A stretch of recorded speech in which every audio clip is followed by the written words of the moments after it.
Good morning, runners. Happy Monday. I hope you had a wonderful week running, had a great long run on Saturday, and I hope you're looking forward to the week ahead. I wanted to do the discussion topic today and also send out the locations, trying something new. I tend to be more on top of stuff at the beginning of the week, I think, as all of us are. And so I figured if I start doing it earlier in the week, then we won't run into the difficulties that sometimes I have at the end of the week getting things out. So here we go. What are we going to talk about today? We're going to talk about, if you're in a running rut, some ways to work yourself out of it. One of the ways is to think about distance. Are you always training for shorter distances? Are you always running shorter distances? Maybe it's time to change it up and train for a longer race or just a longer distance. You don't even have to sign up for a race.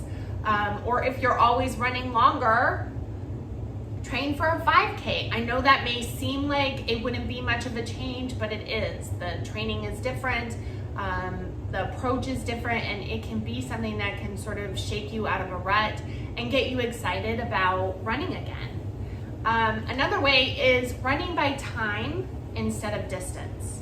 I find this to be a really effective way to coach runners when they are getting frustrated in that comparison trap that we've talked about. Maybe they're not able to cover as much distance as they used to in the time that they used to. So let's not worry about distance right now. If you're not training for anything specific, let's just focus on running for time.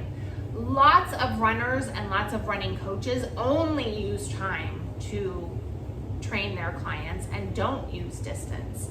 And so it can be a way to switch things up, get you excited about running, get you looking at things differently, and not get you trapped in feeling bad that you're not running the same pace that you used to, and really taking the joy out of running for you. Changing your routes can be a really good way to get excited about running again. You know, we just get in this pattern. I've been running for 11 years now, and you know, the Iron Horse Trail got old for me, especially after training for my 2 marathons in 1 year. I spent so much time on the Iron Horse that I really sort of rebelled against it and just wanted to focus on running trails after that because I needed a change. It was not fun anymore. It felt like a job and it felt like work, and some of the joy was going away from it. And so I needed to change what I was seeing. That brings up running on trails instead of just running on the road.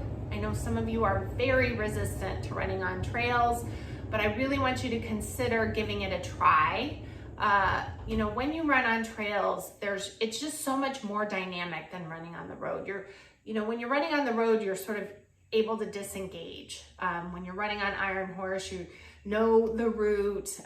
You're not really having to watch for traffic for the most part, and you're able to, just dial into the run, let your brain go wherever it wants to go, and that's wonderful. But if you find yourself in a rut and not that excited about it, running on trails forces you to be present and mindful. You have to watch for things that are coming out of the ground. You're climbing hills. You're seeing nature. You're getting to see beautiful views. And all of those things can really excite you around running.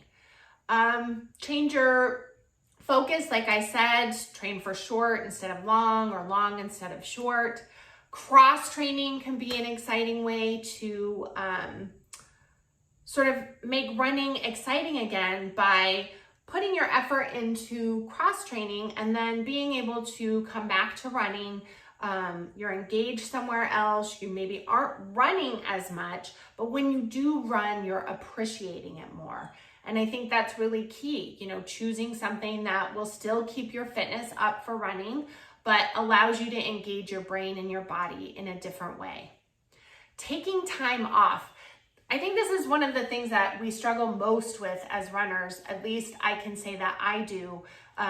2 days of no running feels like a century to me. And so much less taking weeks off or even a month off. But sometimes that's necessary. And while we may lose some fitness, it may be really good for our bodies. We want to keep moving. We want to make sure that we are keeping our health as a priority and not becoming sedentary. But we may want to just shift the focus and take a couple of weeks off from running and do something else and then come back to it with a fresh attitude and excitement. And then reading a book. How can reading a book make your running better? Well, I know I'm very inspired when I read books about running, and I have read a lot of them. And hearing people talk about running can just really give you a perspective that perhaps you hadn't thought of previously. I'm going to recommend some books, and I know some of you have these books that I've given you these books. North by Scott Jurek, I would say, is probably my favorite book on running. The way he talks about running the Appalachian Trail, Appalachian, I think I've been corrected since living here how to say it, is so inspiring and just makes you want to go run. And the perspective that his wife gives from crewing him, it's such a good book. And it really does just make you want to go out there and like do something big. It inspires you and gets you excited. Another book, and it's a much older book, it's called Running and Being. It's by George Sheehan. He's a famous runner, also a contributor to Runner's World, wrote many books, and this book was almost like a spiritual tome to running, which I loved because, I love running. And it just made you look at running in such a beautiful way, peppered with stories about his running career and his life, and just a really beautiful, inspiring book that really makes you appreciate running in a way that maybe you hadn't. And then there's always Born to Run by Christopher McDougall, about crazy ultra runners. Scott Jurek's one of them, and there's several others. Really inspiring book. Again, one of those books that you read it and you just want to go do something big. So don't feel like you have to give up running altogether if you're feeling like you're in a rut. Get excited about running and get excited about it by doing some of these things.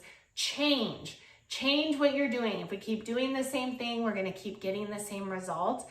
And there's lots of ways to make running exciting and interesting. If we plan to do this for our whole lives, we are going to go through seasons where it feels like drudgery, and we want to try and keep it as exciting and interesting as we can, because then we'll be motivated to follow through on our goals. Hopefully this will be helpful to you in getting out of a running rut. I hope you guys have a great week of running. Miss you as always, and I'll see you next week.